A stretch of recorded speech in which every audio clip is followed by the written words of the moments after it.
Hey, what's up, Outkick fans? I'm Kurt Schilling. You know me as a three-time World Series champion. I'm joining Outkick to bring you a brand new baseball show where we talk about everything, but only baseball. And you should subscribe to the podcast on Outkick's YouTube and search for the podcast exclusively on Spotify. As if the McCrispy couldn't get any better, Bacon and Ranch just entered the chat. The Bacon Ranch McCrispy, available at participating McDonald's for a limited time. Ba-da-ba-ba-ba.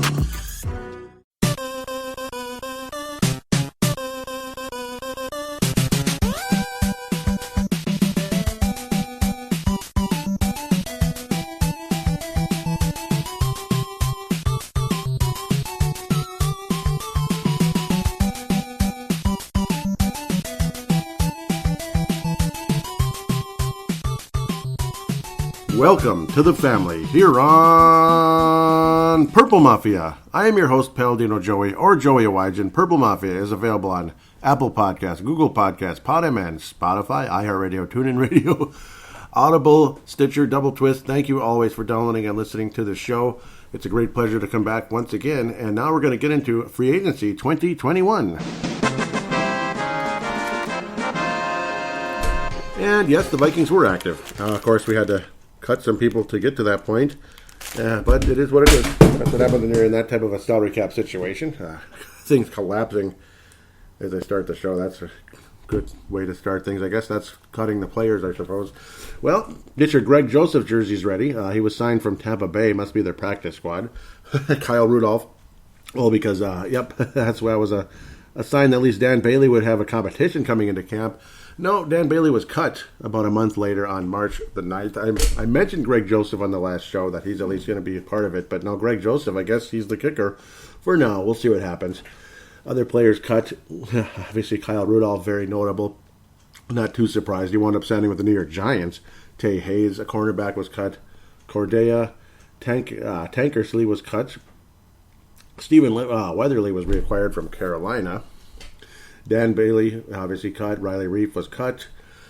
Freed up a ton of cap space. I was a bit stunned by it, but it's like, okay, I guess it is what it is. It did free up a ton of cap space. Shamar Stephen was also cut. Very disappointing defensive tackle on one of the most uninspiring defensive lines last year that we've had in a long time, to be quite honest. The Stephen Weatherly contract was 1 year, $2 million, and the base salary $500,000. So we'll see what happens there. Rashad Hill also re-signed, $2.24 million base salary. Wow, that's kind of small there, $137,000. Or no, that's a signing bonus. Pardon me. The base salary was the $2 million. So my apologies there. You probably figured that already. Michael Pierce, of course, will be back. That's going to be very helpful. He'll also be joined by Dalvin Tomlinson. Dalvin Tomlinson coming to the Vikings. Cap hit of $6 million this year, but obviously a significant contract moving forward with Dalvin Tomlinson. Nice to have him on board. Defensive line. They call him a nose tackle, but he can play three technique, and that's pretty much what he's going to have to be because, well, Michael Pierce was signed to be the nose tackle, kind of the run stuffer, so to speak. He's been reinstated as of February, of course, after, opting out last year. That was a bit depressing. Nick Vigil. Yes, he's got virtue right now. I'm just kidding. Nick Vigil signed. Talk about him in a bit here. He was a third-round pick by the Cincinnati Bengals in 2016. He is 27 years of age. He'll be 28 by the start of the season. Mostly a depth move. I mean, he averages about 40, 50, 60 solo tackles a year total. He had 111 for Cincinnati in 2019. He was signed from the Los Angeles Chargers, significantly less snaps last year, at least so it appears. Obviously his numbers way down, but he did wind up getting 2 sacks, which was a career high. He's had 2 interceptions in his career. Never been in the end zone, it is what it is. He's forced 2 fumbles in his career, and he's deflected 15 passes. That's not bad.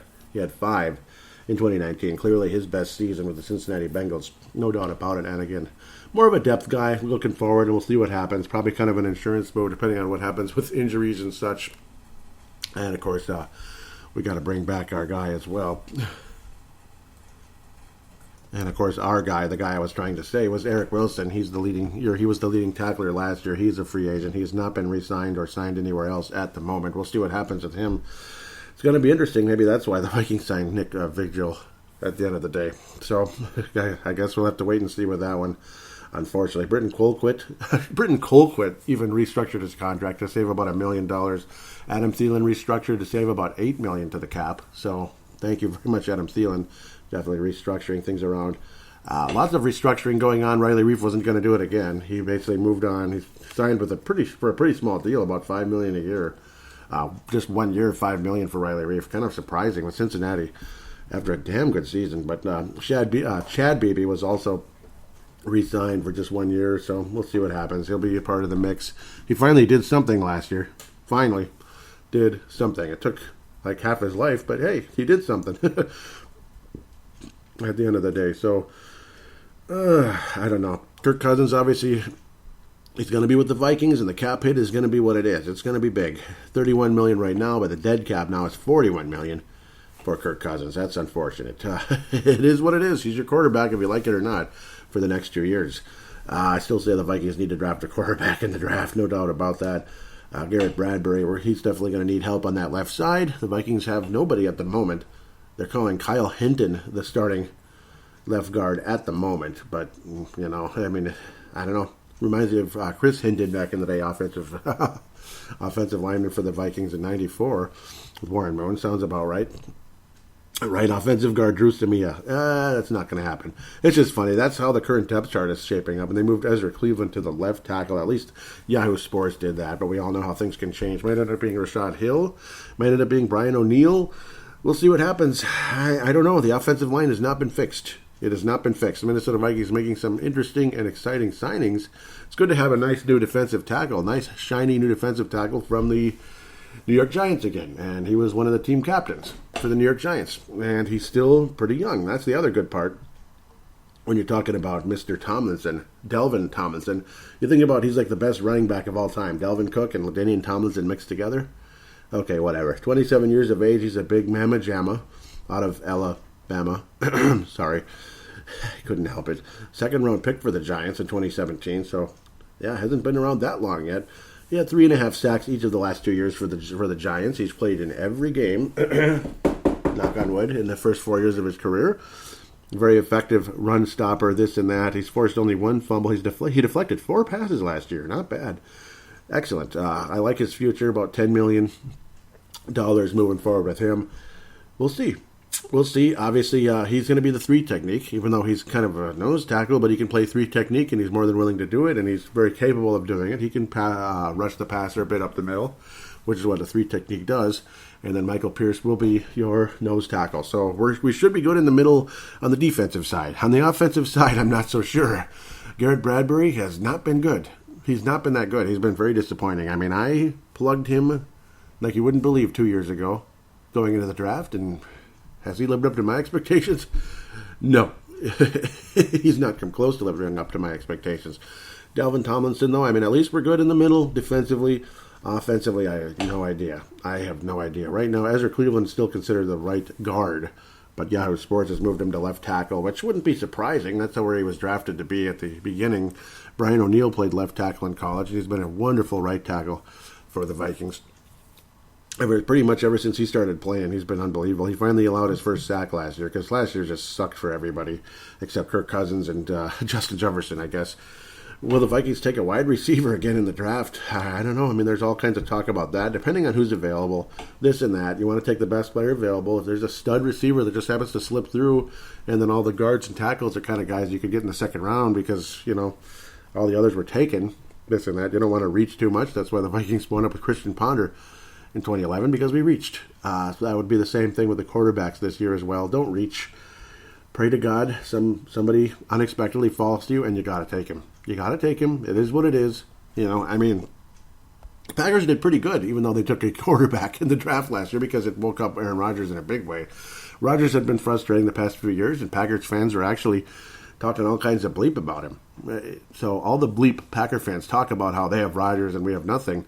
A lot of Packer fans are calling into their fan line and bitching him out every other game, it seemed like, and in the postseason as well. The disappointing performance against the San Francisco 49ers. San Francisco, not Cisco. You get the idea. I'm just messing around. you just got to hope for the best with that. I mean, you truly do. What's the best way to say it? At the end of the day, defensive end. Well, I mean, Danielle Hunter's under contract, but he's going to be under a new contract when he comes back to the Vikings. As there is talk, like everything should be fine. That all this rumors to his demise being on the Vikings anyway are greatly exaggerated, according to him. You know that famous saying. Rumors of his demise, untimely demise from the Vikings in this case, are greatly exaggerated. So that's the good news. He's been in contact with Mike Zimmer on a regular basis. Everything should be okay, God willing. And obviously he's the superstar of the defense, Danielle Hunter. So at least you're hopefully most likely going to have Danielle Hunter, Dalvin Tomlinson, and of course Michael Pierce. He does exist. He's not Sasquatch. He's not Bigfoot, because Bigfoot doesn't exist, by the way. Sorry to inform you out there that might believe that. I'm sorry. But, hey, we got 3 spots on the defensive line all ready to go. We'll see what happens after that. Will it be Jalen Holmes? DJ Wonham's a nice depth guy. Even Brailford. Jordan Brailford was decent. He's going to have a shot at it, I suppose. James Lynch, he's a defensive tackle, a depth guy, this and that. He's been solid at times. Troy Dye, I really liked him at the linebacker position. And I did like James Lynch last year in the short time he got to play. So we'll see. Obviously, Anthony Barr is returning. Eric Hendricks is returning, and you got Nick Vigil. So we'll see. It should be fun. No doubt about it. That's an interesting look. I know it kind of... it's a strange look right here, what I'm looking at right now. Don't think it's going to shape up this way. But, yeah, no. There's one other guy, though. One other guy we signed. Some guy I've heard of from, he used to wear this red jersey, and he was okay. He was okay. Just decent guy. He only went to 10 Pro Bowls. Perennial Pro Bowler Patrick Peterson will suit up for the Minnesota Vikings, at least for 1 year, $10 million coming to the Vikings. Yes, we freed up cap space to get another cornerback, but hey, the cornerback position is definitely in flux because you have a guy named Mike Hughes who's never healthy. So, I mean, I'm not too confident in Mike Hughes at the moment. Sorry to say. Not too confident. And, of course, neck injury and all that. Whenever you talk about neck injuries, it's not the most comforting thing moving forward. Chris Jones was pretty awful, obviously. He had moments in his previous stops in his career. We'll see. Harrison Smith also restructured a bit, and he's probably going to be re-signed and extended. We'll see what happens. Josh Metellus, I don't know. But Harrison Hand, a depth guy who might end up being something, a development player. Cameron Dantzler, Jeff Gladney, and now you bring in Patrick Peterson. Kind of cool, kind of exciting. Obviously, unfortunately, he's not in his prime anymore, but he'll bring the leadership at the very least. At the very least, he does still have something there. There's still tread on the tire, as they say. That's the good news. He was a first-round pick in 2011, so 2011 is getting to be a long time ago already. Born in 1990, just like Ricky Rubio, July 11th. Wow, that's the same birthday as an old friend of mine from way back in the day. Interesting. But already, unfortunately, 31 years old, or going to turn 31 in July, so when the season starts, time has ticked away over the years. My God, in its early days with Arizona. 13 pass deflections in 2011, 17 in 2012, 13 in 2013. He's been unbelievable, absolutely unbelievable. 7 interceptions in 2012. I mean, that's just perennial superstar level. 3 interceptions last year. He's only gotten in the end zone once. He's only had 1 pick six. Only 1. He's only forced 2 fumbles over the course of his career, which is kind of interesting. More of a zone coverage guy than a man guy, this and that. So it's going to be interesting moving forward. Unfortunately, he missed time a couple of years there. Actually, no, he's been unbelievable. Those are postseason numbers. He did miss time in 2019. That was the year.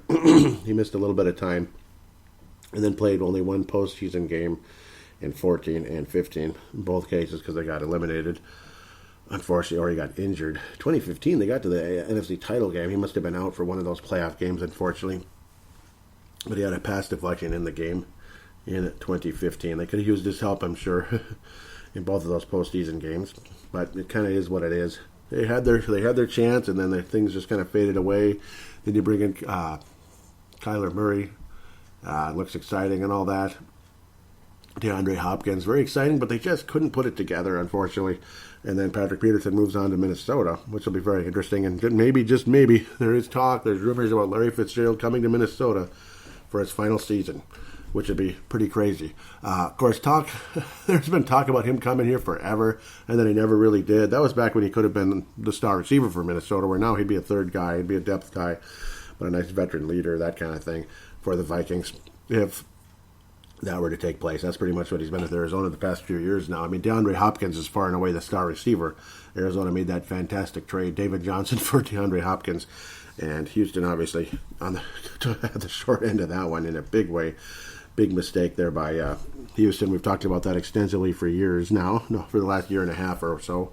Patrick Peterson, though, what a nice, cool, exciting addition. He'll be wearing number 21, most likely.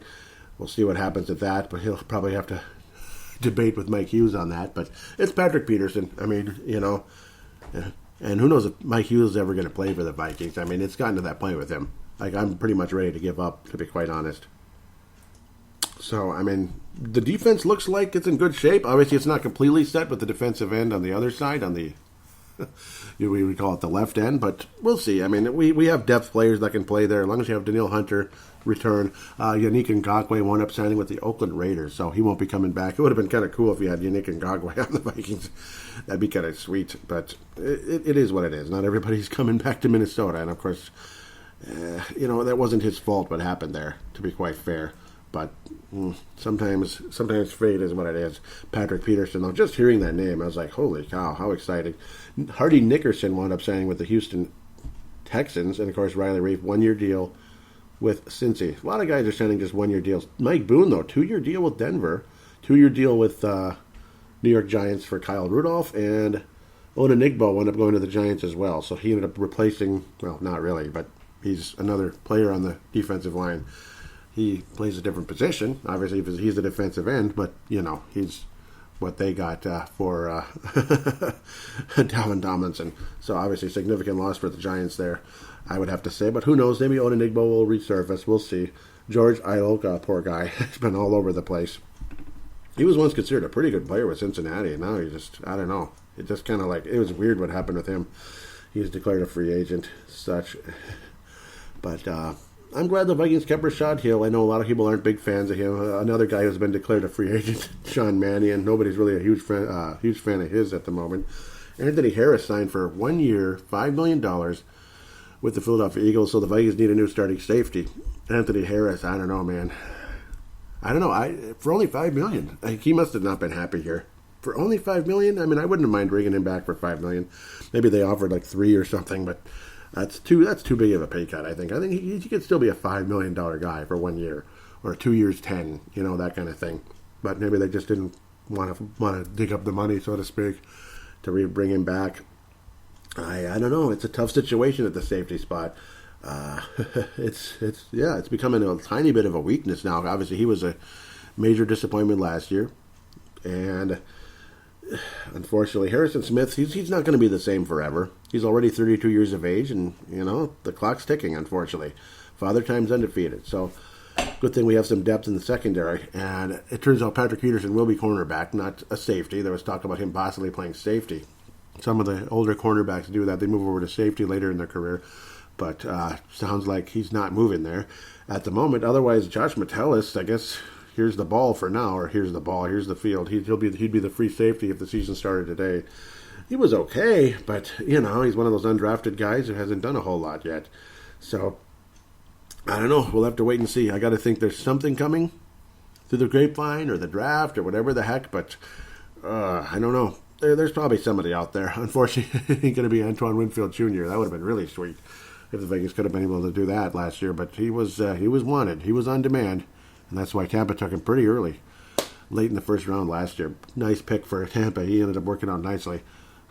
Dumb penalty in the Super Bowl, but it is what it is. At least they were ahead by so much at the time, it didn't matter a whole lot. That's kind of why he took the risk. Let's look at Bucky Brooks' NFL mock draft. Trevor Lawrence, of course, going to Jacksonville. He has the Jets not taking a quarterback. They have him taking Penei Sewell, which we'd probably love at offensive tackle for Minnesota, from Oregon. Jamar Chase. Some people were hoping he might slip all the way to Minnesota, but I doubt it. Going to the Dolphins. Atlanta Falcons take Zach Wilson, again, to be the long-term replacement for, Matt Ryan, of course. Cincinnati Bengals, Rashawn Slater, offensive tackle. Northwestern Justin Fields going to Philadelphia, that one I don't understand. Why? Why? Aren't they good at quarterback right now? So, yeah, they should be okay at quarterback unless they want a competition. I don't understand that. They have Jalen Hurts, and he did really good. I don't know. That's kind of a risky one. That's kind of weird, and that's been popping up a lot. I don't know. Jalen Waddell, there's some rumors about him slipping to Minnesota. He's going to Detroit in this mock draft. Carolina Panthers take Trey Lance, quarterback, and they move on from Bridgewater. That's the conversation at some point. We'll see what happens. Caleb Farley going to the Broncos, number 9. Dallas Cowboys take Elijah Vera Tucker, offensive line. UFC, Gregory Rousseau going to the Giants, number 11. Patrick Surtain II, the best cornerback, going to San Francisco. Kyle Pitts, the top tight end, going to the Los Angeles Chargers. And an edge rusher coming to Minnesota. So there you go. There's your left end, as long as the Vikings are able to bring back Danielle Hunter to play right end. Kwity Paye out of Michigan. Obviously very familiar school.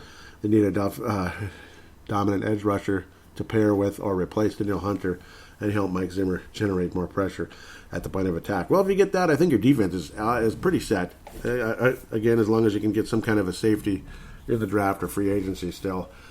Some kind of a free safety. I mean, there's guys out there. I wouldn't have minded keeping the guy from Wyoming a couple of years ago. He's blanking on me. He wound up going to the Eagles. It's like all of our safeties keep going to the Eagles all of a sudden. That's kind of funny. Sendejo went to the Eagles. What was that guy's name we took from Wyoming just a year ago? I'm just blanking on him right now. He looked like a Harrison Smith, at least for Wyoming. You know how that can be. Obviously, that's not as tough a conference as some of the others out there. But the Vikings would not take a quarterback or a receiver in this situation. I don't know. I'd love to have a quarterback. Devonta Smith, some people like him. Maybe the Vikings should take him. They have him going to Washington. Not seeing any more quarterbacks taken throughout the rest of the first round here. Interesting. But that's just kind of how that goes. There he is, Mac Jones, going to Tampa Bay. Well, yeah, they're going to have to replace Tom Brady. He's not going to play forever. He signed an extension at 43, but there's got to be somebody, and there's Mac Jones. That's like your end of the first round Teddy Bridgewater type pick or Lamar Jackson. Teddy Bridgewater, Lamar Jackson, Mac Jones going to Alabama. Would the Vikings kind of sort of reach and take him? There's all kinds of debate with Mac Jones going to the draft. Is he really going to be an NFL caliber quarterback, like a legitimate starting quarterback in the NFL, or is he just kind of an adequate? You're reaching for him. What the hell? I got to get somebody in this draft who's a name, that kind of thing. It's all a wait and see. We'll talk about it more in the next episode, which will be the draft preview coming up in the next few weeks here. Obviously, the draft happens at the end of April and the beginning of May. Wonderful time of year. Absolutely. It's been a decent free agency period for Minnesota. And I got to think there's at least one more move coming, maybe even a trade or something crazy like that. But if anything, trades will probably happen on draft night for Minnesota. And I don't know, we trade players sometimes, and nothing's happened right now. At least we have 2 really good wide receivers and then a bunch of okay ones. KJ Osborne was very disappointing. I thought he was going to be a really good kick returner, and he just wasn't. There's rumors about Cordero Patterson returning to Minnesota. And, well, you get your best kick returner, but unfortunately with the new rules in the NFL, kick returning has just kind of ceased to exist. It's been very depressing. So I guess it's just kind of not much of a thing anymore. And, well, that's what happens. That's why Cordero Patterson is just kind of floating out there right now and not in high demand. Because somebody as valuable as he is as a kick returner, you'd think there'd be some demand with him. Obviously, he's not a good route runner, and that's been the complaint on him forever. Even though he went in the first frickin' round to Minnesota and we gave up half the moon for him. But what else is new? What else is new under the sun? That's why I don't like making huge trades necessarily anymore, unless it's not involving like multiple draft picks or something, which ends up killing you later on, because it always does. Or at least kills you chances to take a certain player. Maybe that stud player wasn't taken with that pick, but it cost you a chance to take that guy. Just in case you were accurate and actually took the right guy. Olabisi Johnson is capable of being a 3rd or 4th wide receiver in the NFL. Chad Beebe is just a bit player. He can catch a little bit. Doesn't have a whole lot of skill. He's just average to me. He's just an average Joe, an average Chad. He's a hanging Chad. Okay, whatever. That's not funny. He's just kind of part of the scenery, in my opinion. No offense to Chad Beebe. He just doesn't, he doesn't move the ball up the hill for me. at the end of the day. Guys like Adam Thielen, obviously, what an unbelievable acquisition he was years ago. Undrafted free agent of Mankato. That was pretty damn cool. Mankato State Mavericks and all that good stuff. I'm sure one wide receiver will be taken in the draft. Will he have kick returning ability? Will he be a stud that was unexpected to be there? That kind of thing. We have a number one wide receiver, and it's Justin Jefferson. He's a legitimate superstar of the future for many years. His head's in the right place also, which is great. He's not too cocky out there, which is nice. Obviously, wide receivers and cornerbacks chirp and chirp and chirp, and it's tiring to watch sometimes, but again, that's how that goes as well. Offensive line, still a big, fat, juicy question mark. And I don't know. Are we going to go in the draft and pray to God there's going to be a spectacular guard or two waiting for us? Just waiting. Please take me. Oh, please, Minnesota, take me. I hope so. I hope so.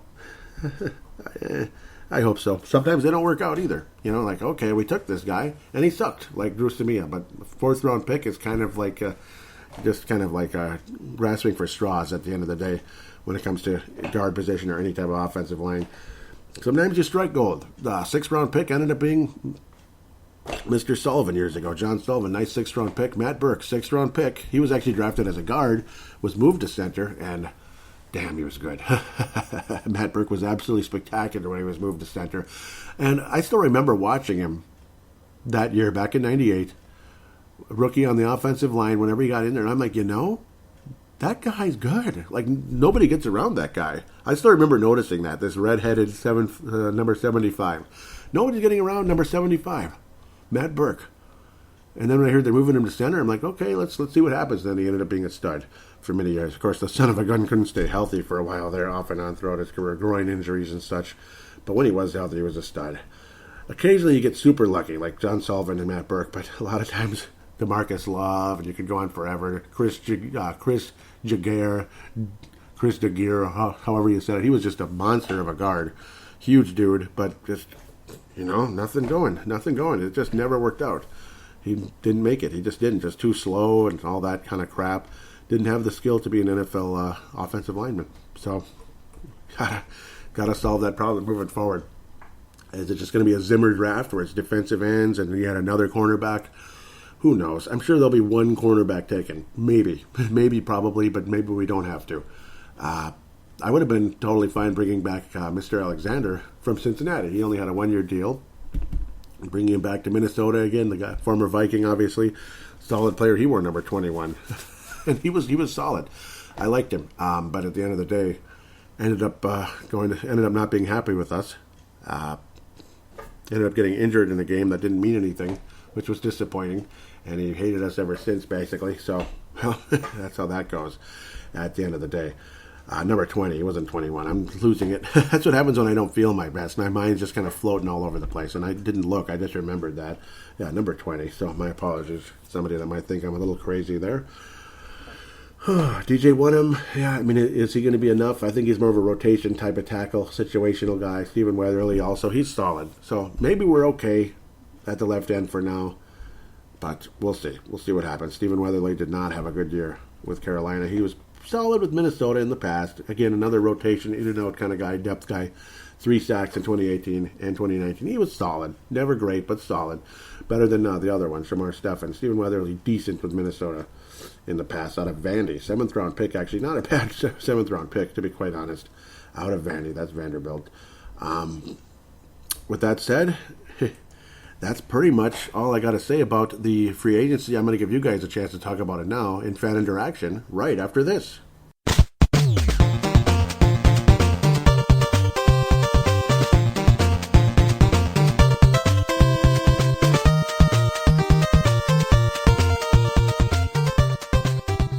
And we are back here on Purple Mafia Free Agency, segment number 2, which is the fan interaction segment, 2-segment off-season show. Thank you always for listening to the show. Again, apologize, I'm not feeling my best, but doing the best I can. Got to get this thing out because Vikings have made some interesting moves. Of course, still some major holes on the left side of the offensive line, which has us all kind of like, okay, yeah. I was going to start with Twitter, and I should go there. I don't know why I went over to Facebook first. Facebook is at Purple Mafia Show, episode number 320, State of the Vikings 2021. Vince Germano Lakers Pies Browns is his nickname on there. Tanae Brown and Malcolm McSween all retweeting the most recent episode. Thank you so much. Vince Romano out of Australia, Tanae Brown out of New Zealand, and Malcolm McSween out of Southern California. Thank you so much for retweeting the show. Sam Gupta and Malcolm McSween also liking the show. Awesome. Sam Gupta out of California and Gerald String out of Nebraska liking the show. So, I don't think there's there is interaction. It shows up. Black Space Gaming out of Mankato. Yep. Wink, wink, hint, hint. At Blackspace999 is the Twitter account there. Do you think Mark Carlson would even love these Winnipeg uniforms? He definitely loves him some Blue Bombers football. I think he would love those because, those look awesome. The Winnipeg Blue Bombers. They look great. And, I like the Winnipeg Blue Bombers as well. Anything involving planes, I just love it. Maybe the Washington Redskins will become the Washington Red Tails, which is also a World War II jet. So we'll see what happens there. There's some interaction up above. It takes a minute to get there, unfortunately. Here we go. Black Space Gaming says, time to fleece the Panthers. Trade Kirk Cousins to Carolina for Teddy and a ton of draft capital like Detroit. Vikings, NFL, Panthers, Purple Mafia. I forget how he had... Okay, just to get some draft capital, basically. Yeah, I thought he had something written down. Okay, he said, I want the draft picks, trade up Teddy as a backup. Yeah. Yep. I mean, you can trade up, and maybe I'm starting to get some interesting vibe in my head, but I'll probably get to that more in the draft show later on. But I got a feeling Rick Spielman is going to trade up to get a quarterback. After he takes somebody at 14, I think he's going to trade back into the first round and get a quarterback like a Mac Jones, possibly. But obviously I need to research Mac Jones first before I can get a big, strong opinion on him. I need to do my own personal research so I can get the draft ready to roll. Draft episode. I was saying I'd be all in with that one because I'd love to have I would love to have Teddy Bridgewater back in Minnesota, and he's at least a decent, competent quarterback, and he wouldn't be as expensive as Kirk Cousins. And, I think he'd be willing to work with a young guy. Kirk Cousins, I think he would be as well, but I don't know. I think he would. Looks like there is a chance, though. See, obviously, we haven't seen the Vikings re-signing Sean Mannion, and I'm not disappointed about that. That's a sign something's up, because, it can't just be for, Nate Stanley and Jake Browning. It can't be just for those two guys. There's somebody, something, somewhere. Some significant draft pick might be heading on into Minnesota, unless there's a significant signing and free agency that could still come, but I don't see that happening. Or, again, it's a Teddy situation. Okay, I've bounced around enough. Mad Martin out of Northern Scotland says, love it. Not sure the Panthers are that stupid. Yeah, we'll see. I'd love it. And I think there's Ali Sidikai says, knows the system and shouldn't cost too much. That would be... Who was I talking to? I was saying, me too. I definitely mentioned him in the show. One of the ideas, he's what we need. Who was I talking about? Okay. Yes, Mackenzie Alexander. Yes, I was mentioning the idea of bringing him back. That's who it was, Mackenzie Alexander, number 20. Yes. I would love to have him back. He does know the system. It wouldn't cost much. Yep. But they went the route of Patrick Peterson. A bit more expensive, unfortunately. Zimmer's fingerprints. That must be related to Mackenzie Alexander, I believe. Let's see what he's referring to. Oh, nope, perennial. Yeah, I said, no, this is interesting. Adam Schefter, perennial Pro Bowl cornerback. Patrick Peterson has reached an agreement on a 1-year, $10 million deal with the Minnesota Vikings per stars. Zimmer's fingerprints. Yes, no kidding. Yep, Black Space Gaming nailed that one, of course. Malcolm McSween says, oh, nice. Hopefully he's still got it. If not, we put him next to Harrison as a safety, like a later year's Charles Woodson. Maybe that'll happen in the next year or so. This is kind of like a bridge contract to maybe another extension later on. Hopefully not super expensive that'll hurt the team. And then Black Space Gaming, not very excited, says it's a dumb, desperate move to win this year. I feel your understanding. I feel what you're saying there. I do. I don't 100% disagree with that, actually. It might come off as negative, but, we'll see. We'll see. Maybe he's got enough left in the tank, and I don't know, but I understand. When you have Kirk Cousins at quarterback and our salary cap is what it is, and we don't have much of an offensive line, it doesn't necessarily reek of a recipe for major success. Maybe some. Oh, we might go 10-6, and, but I want a Super Bowl. I don't want to go 10-6. I'm with the Mackey and Judd crowd. Score North. They often talk about, hey, we want to see the Vikings win the Super Bowl before we die. We're talking old age here, not necessarily something catastrophic. We pray to God that never happens to any of us. Thank you, Lord, for our protection there. In all sincerity, it's something we don't want to mess around with. Obviously, I want a Super Bowl. I want a Super Bowl in Minnesota. 10-6 is boring. It's boring. Like, yeah, you made the playoffs and lost. Yeah, you made the playoffs and lost. It's boring. It sucks. I also don't want to just get to the Super Bowl and lose. I mean, look at San Francisco. Yeah, okay, they have 5 Super Bowl championships, so I better shut up about that part. But I'm just saying, they lost, and now 2 years later, they don't even know who their quarterback's going to be.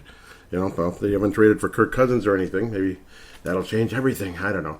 They don't even know what to do right now. They're frustrated in San Francisco, so that's kind of how that goes. All right, Facebook.com/Purple Mafia Show. Let's continue off of the thread of the most recent episode. Episode 340, State of the Vikings 2021. Mark Carlson out of Iowa, Hall of Famer, says, and it's a beauty. Drew Bunting, Northern California, says, hello. I'm not sure what he meant, if he's teasing me or what's going on. And I think he's happy that the show got released, I hope. Gerald String says, sweet, Nebraska. And Leland Albertson says, thanks. And, of course, Gerald is also Hall of Fame. Leland Albertson, Iowa, says, thanks for the Hall of Fame, Joey. Finally got to listen. Life has been a little crazy around here. Today, I became a Hall of Fame member. Thank you, guys. I'm honored to become a member of your select group. I want to take a moment to personally thank Joey Wygen, who has made this possible. Keep up the great work on the podcast school, brothers and sisters. And I can't thank you enough also, Leland, for being so loyal to this show. You've been spectacular, and I'm proud to have you. Very proud to have you. And never going to take you for granted, brother. So thank you so much for for the years of loyalty and interaction on this show. Just really appreciate it. And there it is. After the seasons of struggles, Vikings cut Bailey. That would be the kicker, of course. Dave Hickey says, bye-bye, Bailey. You sealed your fate last year. Mike Zimmer had more patience with you than any other kicker, so you're lucky this wasn't done the year before. Understood. Gerald String, here we go. Yep, this is an interesting one here. Well, this just seals the deal. He will go on with another team and probably walk off all-time leader in field goal percentage. Why are we so jinxed with field goal kickers? Think about it. One miss. Anderson. Well, that one miss was kind of important. Yep, 98. Blair Witch Project. Yep, that was Mr. Blair. That was a painful one. He was super good, and then he stunk after a while. They drafted Daniel Carlson. Couldn't hit crap for us, but a solid staple for Las Vegas. And, of course, it was Oakland for a minute there before they moved there. Here comes the grand finale. One of the most prolific kickers in NFL history ever. Okay, finally got his kicking deal fixed. Woo, relax, everyone. Okay, here we go. What do we get? Super Bowl win, maybe? Pulitzer Prize? Oh, yeah, Pulitzer Prize. I'm like, what is that again? Yeah, Pulitzer Prize, I bet.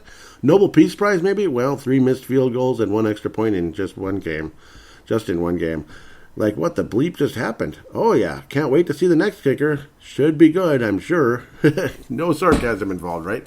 Yep, and it's going to be, I don't know, it's probably going to be someone we've not really heard of, obviously, that Tampa Bay kicker who was on the practice squad, or someone completely different. I wouldn't mind bringing Kai Forbath back, but I think we really screwed that guy over, kind of like we did with Riley Reiff. I mean, you drafted Daniel Carlson and just pushed him right out the door after he had a huge field goal that helped us win a playoff game.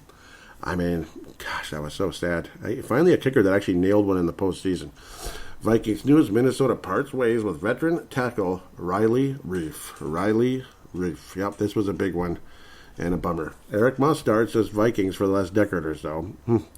We need to fix our line. Also Vikings. Let's draft defensive backs and free up cap due to our expensive quarterback. Yep, and then no line, right? Dave Hickey says, not sure this was a smart move, but it did save a bunch of cap money. Now let's see if the Vikings put it to good use. That's a big question. Yeah, that's a big question, Mark, as he says. We got Patrick Peterson, cornerback for Mike Zimmer. And we got the defensive tackle, which is nice. Mike Zimmer again. We'll see. Well, I mean, hey, this is the kind of year that could absolutely get him fired once and for all. And then a lot of us that have been frustrated with Zimmer might not be too disappointed with that, but I don't know, man. I don't like being 10-6, 9-7. I like being champions, if that's humanly possible. I know it's not easy. But it's just really frustrating. The Vikings restructured with punter Britton Colquitt.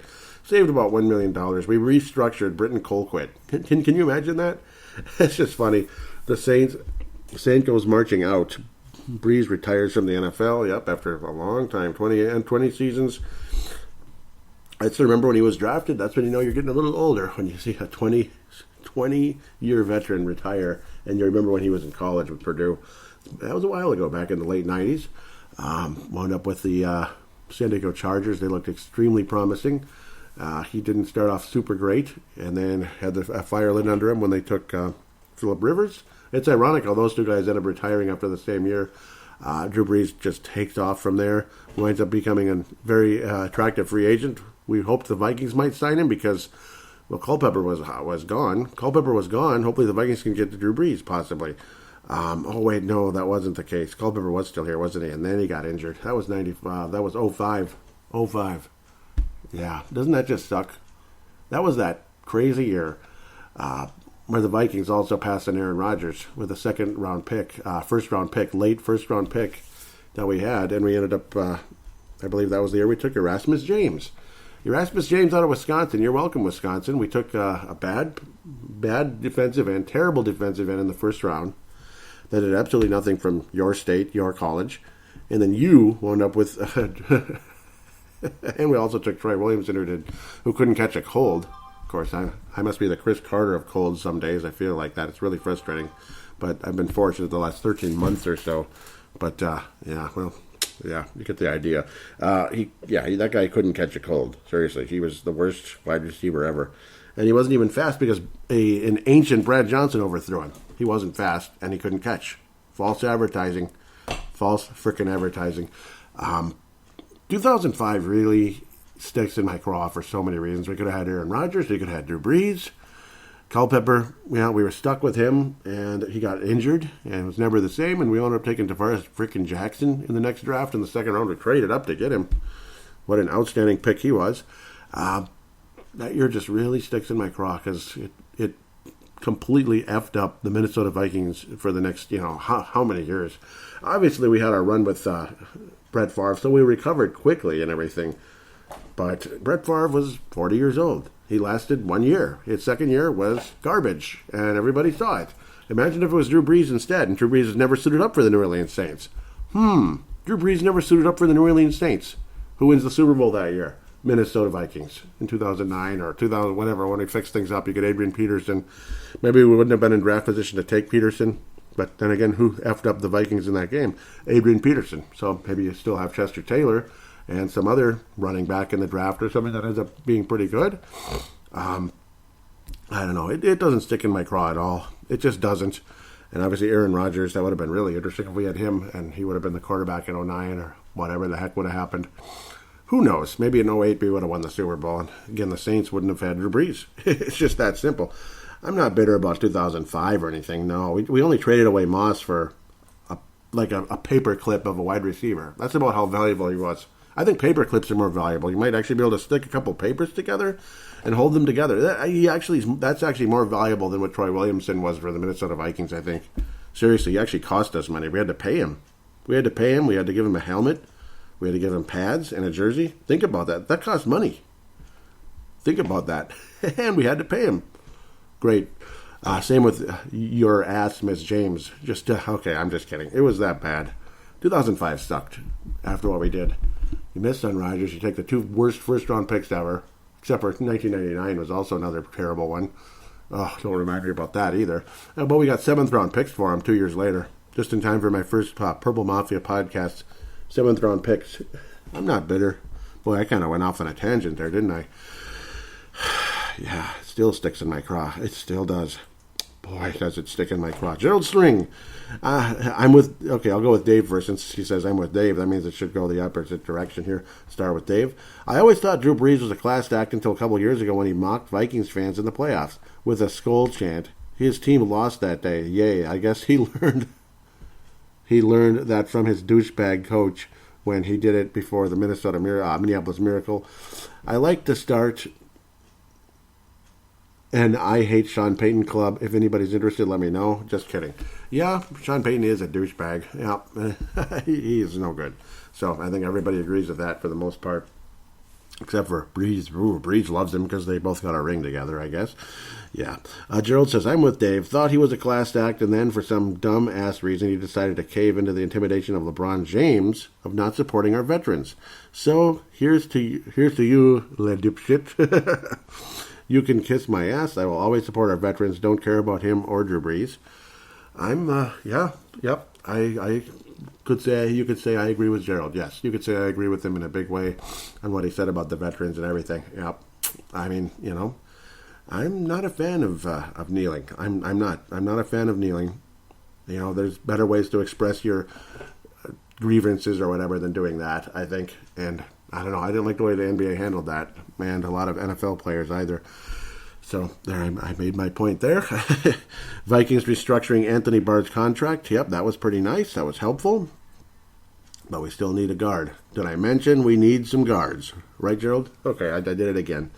Here we go. Dave and Dave. That's funny. Dave Hickey says, I think I'll go to the bottom one first because that's usually the first one. Why is this doing this? What is going on? Okay. That's funny. That's a weird rule, but I'll get to that. One other thought. A couple years ago, I was excited when Barr was going to sign with the Jets, and we were going to be rid of him. Then he's back. Then he's back. Shit. And since then, his play on the field has been worse. Yeah, it really was. I think he would be better if all he did was rush the passer. I definitely don't want him in coverage at all. Yeah, I mean, absolutely. He's brutal in coverage. He got smoked in that stupid Philadelphia game. Obviously, those option plays that foiled us all and made us all look stupid. It was so depressing. It made Zimmer's defense look like garbage. Oh, God, it was bad. Okay, Dave Hickey says, I'm glad he restructured his contract, and normally I would always favor a player to get his money over the ultra-rich owners because bottom line is he's just an employee. But not when it comes at the expense of the team, and Barr's play on the field has not been good. I feel Kirk Cousins needs to take a pay cut and roll that money right up to Danielle Hunter's house. Yep, back to Barr. He says back to Barr. He should take notes from Eric Hendricks because there is a player who's earning his money. Him and Harry the Hitman. I never expect us to win in free agency, and I guess you never really do unless it leads to a championship, and we all know that hasn't happened yet because the trophy case is empty. I just hope we do as good as we did in the draft last year. I hope so. That was a pretty good draft, wasn't it? Report, Dalvin Tomlinson. Dalvin Cook, LaDainian Tomlinson agrees to contract after 4 years with the Giants. Yep. Pretty cool. And there's that Captain C. He was the captain of the defensive line. Isn't that cool? So obviously he's a guy with some leadership skills if he got that. Let's get this. I don't know why it's only showing 2. All comments. And Gerald and Dave are carrying this show in a big way, aren't they? Why is it saying 3 comments when it's only showing 2? Can you show all 3, please? That'd be great. I don't understand. Oh, there's a reply. Dave Hickey says, so far, we've picked up free agents I've never heard of. I sure hope Gerald String is right because Linval was awesome. Yep, and here we go. So now it's going the opposite direction. This is weird. I think the last tackle we got from the Giants turned out okay. Linval Joseph. Yep, so we'll see how this turns out. The reply was absolutely. Yep. So, welcome to Minnesota, Nick Vigil. And Mark Carlson says, well, let's give him a look. Yep, that's basically what we can do at this point. Hopefully he works out. Gerald String says, don't know much about him. Interesting highlights on YouTube. Yep. Well, we'll see. Yeah, he can rush that passer, which will help a lot if he's able to. And yeah, I completely agree on Anthony Barr. He's a pass rushing type of guy, but they never use him that way. I've never understood that. He actually could be pretty good at it. And there's the Patrick Peterson signing, which made everybody excited, at least responsive. Jeff Froyland says, Kyle Rudolph to the Giants, too bad. Brett McCarthy says, must be going to be a mentor our young corners. He's like, no way. Wow. That's what Brett McCarthy was saying. Gerald String says the GM It's best to build through the draft, LOL. Solid player, but getting older and slower. Thank goodness it's only 1 year. Yeah, he's afraid that it could be one of those where they drop off like a Xavier Rhodes. Vikings F safety, X safety, Anthony Harris. And the Eagles agreed to 1 year, only $5 million. Yep, that one's bugging me too. I think we could have kept him. Could have kept him for $5 million, $4 million, $6 million, whatever. You know, he's not going to get the big bucks, but $5 million, that's not bad. And Anthony Harris is pretty good. You know, the defense around him was pretty awful last year. It didn't help. He was guarding like two guys on occasion, as was Harris and Smith. Both of them looked kind of crappy on occasion because the cornerbacks were young and inexperienced, and they were making mistakes. So stuff like that is a bummer. I wish we could have kept Anthony Harris. Then you don't have to possibly risk using you don't have to possibly use a too high of a draft pick. A lot of people are thinking there's no way the Vikings would take a draft pick too high on a safety. That would be probably not a good idea. Unless that's was the only position of need, and it's like a spectacular safety available that's going to lead your team for years, like another Harrison Smith or something, or even better, because there are better safeties than Harrison Smith that have played in the NFL. But luckily, he's one of the greatest in Vikings history, no question. One of the greatest overall defensive backs in Vikings history, to be honest. Well, I mean, we'll see. I don't think the Vikings would go that high with a safety in the draft. You can get a free agent one, or you can, hopefully get one in the draft, 3rd, 4th, 5th round, something like that, and pray to God they work out. I would not have minded keeping the Wyoming guy, at least give him a crack. Maybe not as a starter, but at least, a guy who would see some time out there. Marcus Epps was that guy. Yep, he was on the Eagles. At least that's where he went in a trade. We just kind of dumped. Well, actually, we cut him. We just let him go, and then the Eagles picked him up. So the Eagles, the safeties, Minnesota Vikings safeties and the Philadelphia Eagles for some reason have worked out nicely. And, of course, they were kind of friendly to the Philadelphia Eagles in the playoff game as well. Looks like he's still on the Eagles. Yep, we wouldn't be able to bring him as a free agent at the moment unless we traded for him or something.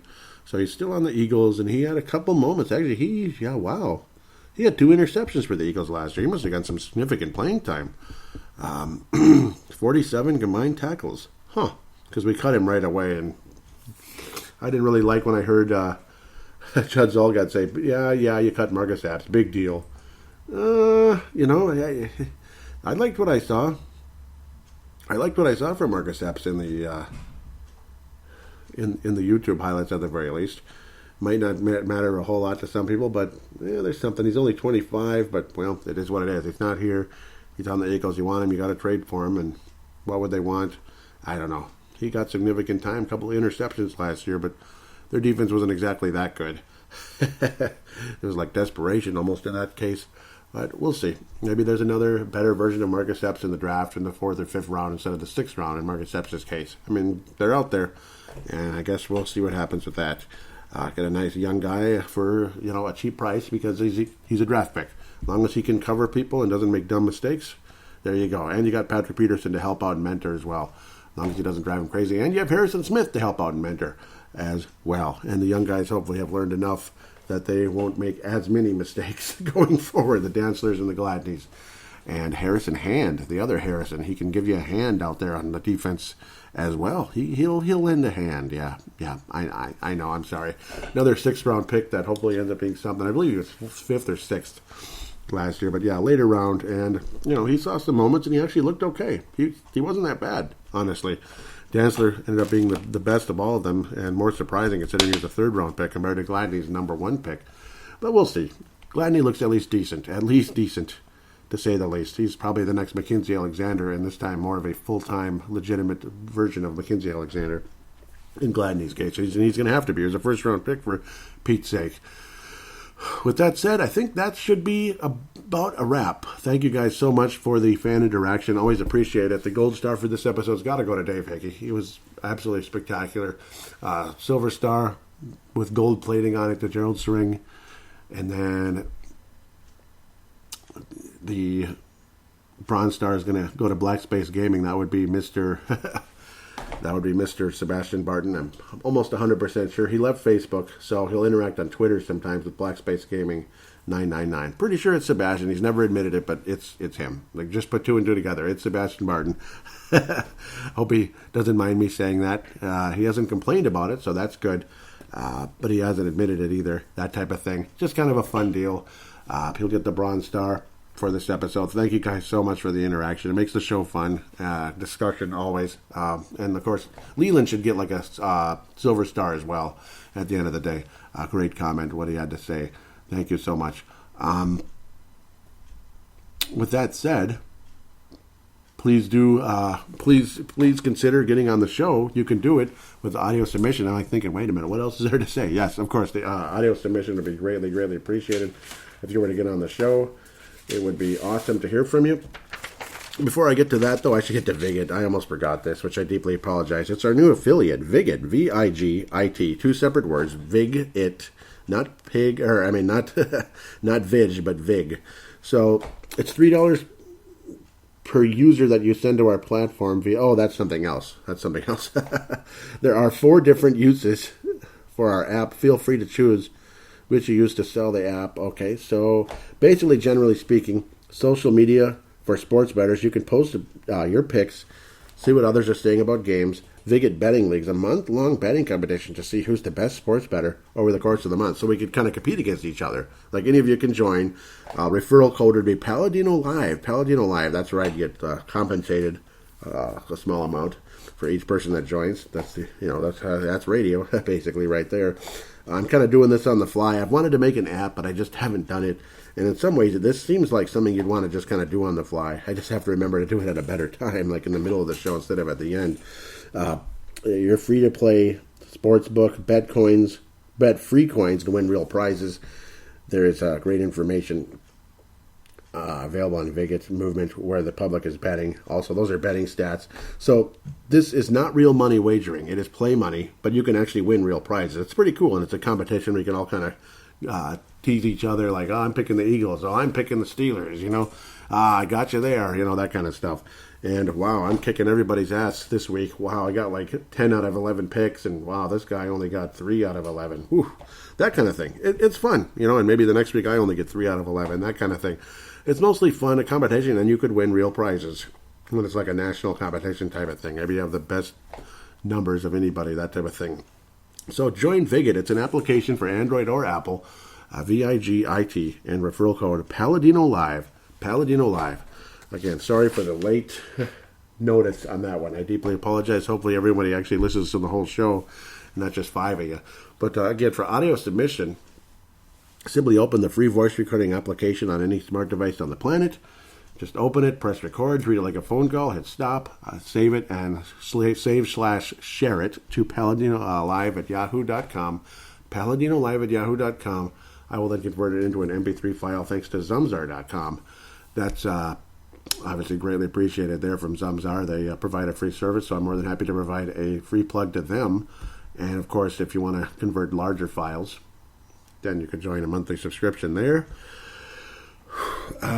Would be great to hear from you on the show, though. I really would. Other than that, please write a positive rating for Purple Mafia on Apple Podcasts, Audible, or Stitcher. Those are the 3 applications that I know actually provide that ability to be able to write a review, a positive review.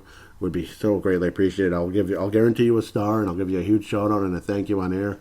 It only helps the show. It really does. It's more attractive to new potential listeners. So if you do join that, it'd be greatly appreciated. With that said, thank all of you very much for listening. Tell your friends about the show. Sorry I'm stumbling and bumbling a little bit. Just not feeling my best, but really wanted to get this out. And, didn't want to put it off, and then all of a sudden I'm too busy to get to it. And that would be a disaster. That's not my style. I like to get stuff done and at least try to bring good quality. Though, unfortunately, my health may have dropped the quality 5%. I hope it's not anything more than that. I really do. Again, hopefully in the next couple of weeks here, I'll have the draft review ready to go, preview ready to go. And, I'll do my best. Do my best to give you my analysis on where the Vikings could go, which players they should take, which certain things I'm seeing that are awing me, other things I'm seeing that might not be too exciting. With that said, take care, and we'll talk to you in a few weeks for a Draft 2021 preview.